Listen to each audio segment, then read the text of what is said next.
Hey y'all, Wiggle here. Out here last day of February, I'm gonna plant some potatoes. Trying to take advantage of some resources and a place I already have. This is where I fed cows.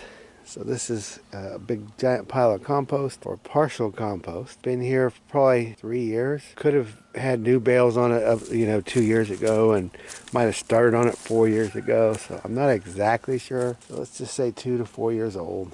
Probably about 3. And I would have dropped the bales over the fence here when this was a fence, and I would scatter them back and forth a little bit, and the cows would come over here and tear into them and leave whatever they didn't want behind, and then they would deposit their manure, and I would just keep piling the hay on top. I would have a hay ring, and the hay would pile up inside the ring, so they would just be feeding on top of other hay, that type of situation. So as piles go, you're going to have, it's not going to be an even pile. Around the edges it's going to be thin, and in the middle it's probably going to be thick. And as compost goes, if it's too thick, it's not going to break down right. You're not going to have enough oxygen, enough moisture, or whatever the issue may be. So in this case, that's certainly true. I had some pretty nice compost. There is some leaf mixed in here, but this was pretty nice stuff on the ends. So all around the edge there, pretty nice stuff, pretty well finished because it wasn't too thick. The worms got in there, did their thing. You had enough rain getting in, had enough oxygen. That worked well. So what I ended up doing was just trying to scrape this stuff back. I'll show you down here. Now I'm making a furrow. Now this is going to be probably carbon heavy, so nitrogen short, which that's good for potatoes. You don't want a lot of nitrogen because it'll just make a lot of plant growth, a lot of leaf growth, but not a lot of So what I'm going to try to do here is take advantage of this mostly or partially finished compost. I don't want to have to move it all over the place. I don't want to have to try to scrape it and load it up, move it somewhere else. I'm going to try to use it right where it's at. So I'm digging my furrows for my potatoes, and it's down in the thin parts. And I didn't come up with this plan. I was doing something else. I ran a rototiller through here, and I didn't really have a plan, but I have since formulated a plan. So you can see this stuff's pretty nice. So I've raked it back, and then what you end up with is not enough material, because I'm standing basically on subsoil here. I mean, there's a little bit of black, but you get down to the clay. And it's pretty rich clay because it's been sitting underneath all this black stuff. But that clay, I'm walking on it firm. You can tell that you're just above the subsoil here. So I just raked all that back, a regular old rake like that. And now up here where we're not finished on our compost, so I'll just be laying my potatoes in here. We'll talk about that in a minute. You can see we're not done here with our compost. This was a little harder to scrape because it's just thicker, and then I tilled over it and I didn't quite handle this middle right. But that's all right. So in this really thick part here in the middle, I'm just going to cut my furrow in there, and I'm taking my extra material and I'm going to move it. And you saw where I had started. See down there at the end. And I dropped my extra material, so I'll put my potatoes in and I'll rake the loose dirt on top of, and I'm going to leave this partially finished compost just sitting there. But now I've dug it, I brought it up, now it's going to get air, and it's going to start breaking down. It'll get rained on and the bugs will get in there. Probably let the chickens in here scratch at it. So when you see this brown stuff in here, and you can see the undigested hay or straw in there as well. So I'm going to show you how I'm moving it. I'm taking them, when I have too much material in the middle, I'm going to move it to the ends where I need it, and that way I can kind of level out this pile, and then I can get this compost finished, because it's not finishing. It's doing great on the top, nice and black and all that. You can see all this brown here. You can just see it's not getting done, but when I cut these furrows in here like this and put some loose dirt back in, it's going to let things kick off pretty quick. And it's going to eat a lot of nitrogen doing that.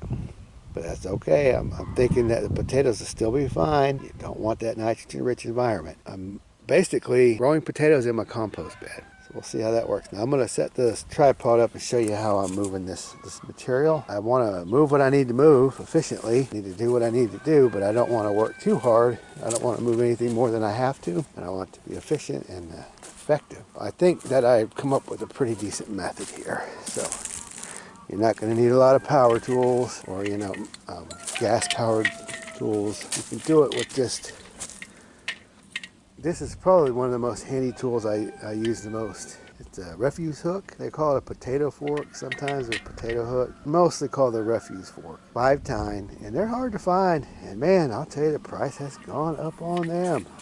Unbelievable. So I'm going to set this tripod up, and it'll probably be kind of boring to watch, but I'm going to show you my method anyway, just so you can see what I'm doing and see if you can get some use out of it. So I'll be right back with you. So here we are. Show you what we're doing. We're going to take this refuse hook, refuse fork.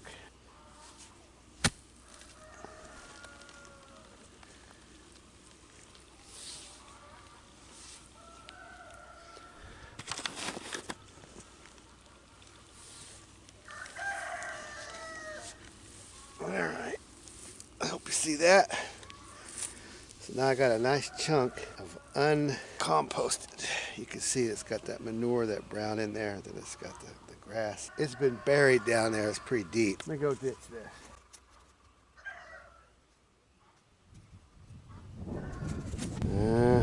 Hopefully you've had that on. I'll do one more, sorry if this is boring. When I have smaller amounts, it's not quite that big hook, big block. I just set it off to the side. I'm trying to get down to subsoil. We're basically down to subsoil. Keep my little furrow clean here.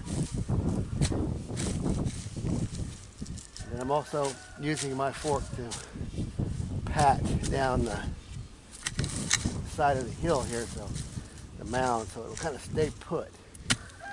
So there's another block. I'm going to show you what I do with it. Right, so here I am. I got my big chunk of compost. And I just pat it on down.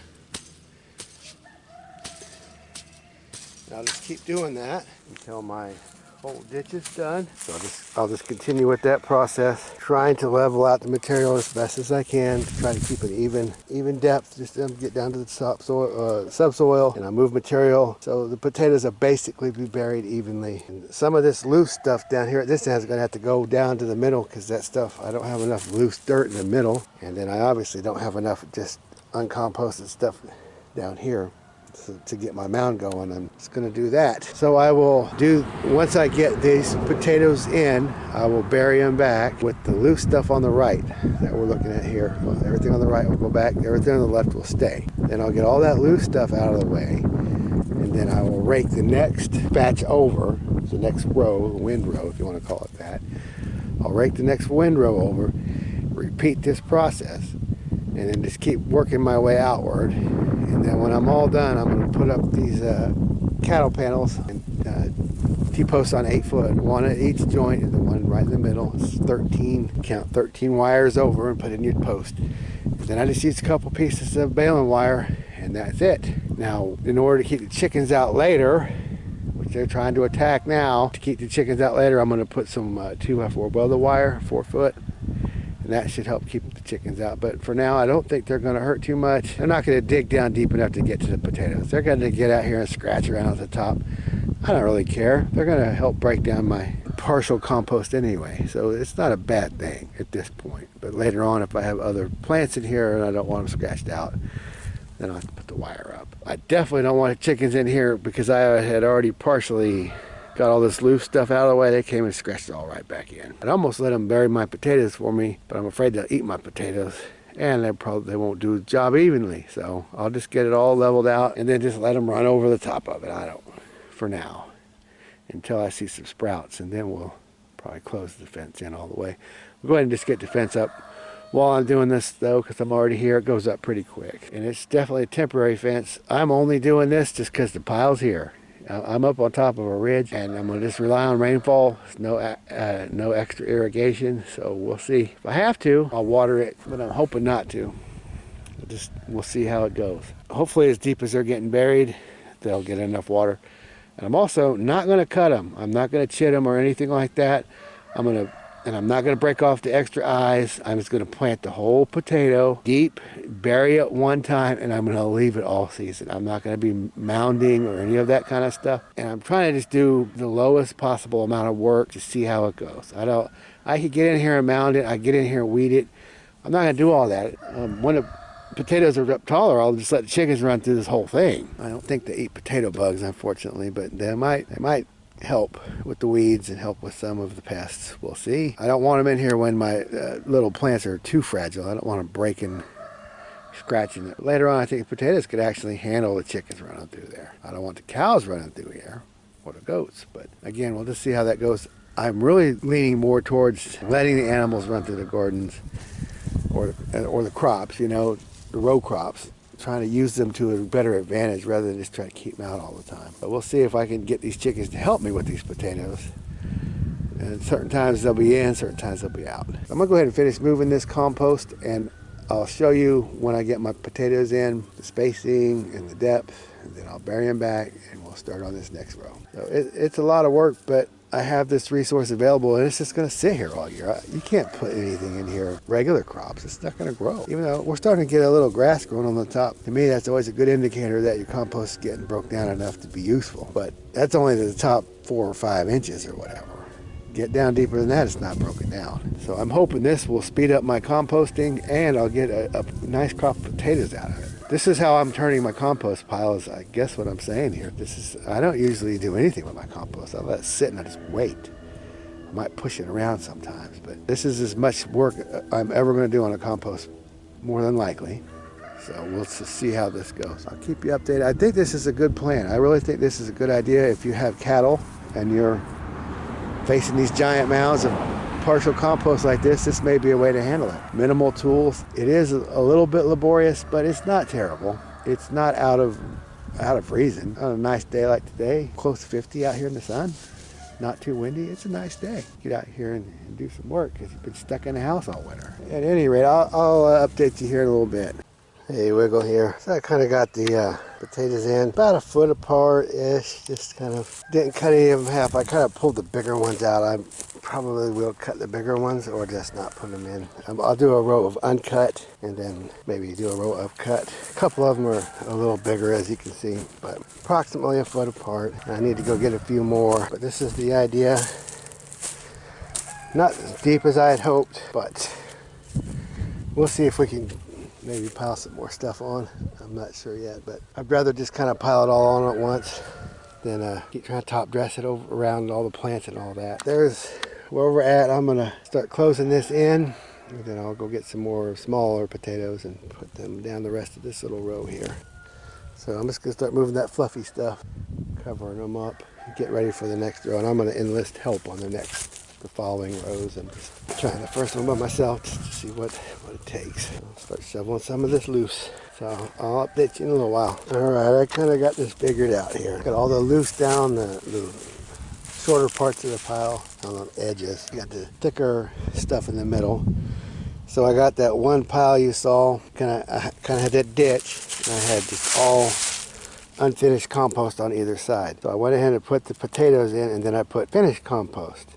So there's a layer of unfinished compost, then a trench with finished compost, and then another side with unfinished compost. I'm moving a little bit more material than I thought I was going to move, but I think it's going to work out nicely. So I'm going to bring over my little Harbor Freight trencher to help me dig these middle holes over here, the trench in the middle.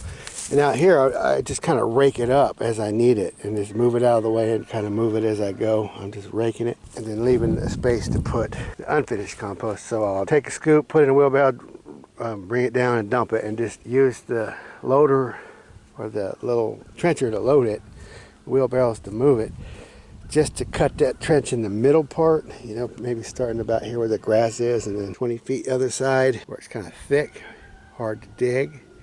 I'll use the trencher and cut that trench. It's going to be about the same size, and I'll try to just scrape right down to the topsoil or the subsoil and just stop there. And then you see where I'm running out of material, because up here on the top of the mound there's really not a whole lot of the finished stuff, not really easy to get. So I'm going to go over there to my other pile to level this up. So this part I'll leave undisturbed. I'll come over and dig right next to it, leave this undisturbed. So now I'm going to have a trench here, moved all the unfinished compost down there where I need it. I'm not going to move a whole ton of material, and I'll have to bring in a little bit more, I think, because I don't have quite enough fairly finished compost to like really top it off. But I really want to have a good layer above those potatoes. And this compost is fairly finished, but I think another year will really help it. So, because it looks good now in the spring when it's all moist, but it's just not quite where it needs to be. I don't think it's like all the way finished. It's pretty far along, and I obviously got a lot of leaves and stuff mixed in here, but that doesn't bother me. Here's kind of the idea of that unfinished mixture there. And that was just one wheelbarrow full, so it's not quite wide enough, but that's kind of the idea. Finished compost, unfinished compost. I'll bring in some gas-powered equipment to help. I know I was going to do this all by hand, but it's a significant amount of moving in the middle there, especially. This loose stuff's not too hard to work with. So anyway, it looks like, we're not going to get the width of this pile is going to, when we scrape the ends and so forth over here to use that, it's only going to be maybe a 16-foot wide bed, maybe 20. It'll be like maybe, let's say 18 by 50 or something like that. So 900 square foot bed. So, maybe 1,000 square foot bed. And I'm going to do different kind of potatoes. I have 3 different kinds: red Pontiac, Kennebec, and I forgot the other one. Golden russet or something. I'll let you know. But anyway, I'm going to do the uncut ones. I'm going to get the ones that you probably should cut in half. That'll be my biggest size, but I'm not going to cut them in half. So, if it's a good size one, you would quarter it. If it's a medium size, you cut it in half. If it's a small one, you just don't cut it. So I'm even going to not cut the medium size. And the big ones I'm not going to put in up here. I'm going to do no big potatoes. Just as part of the experiment, I'm just going to use the 3 different varieties, small and medium uncut, and see how that goes. And then I'll do some cut ones in a different area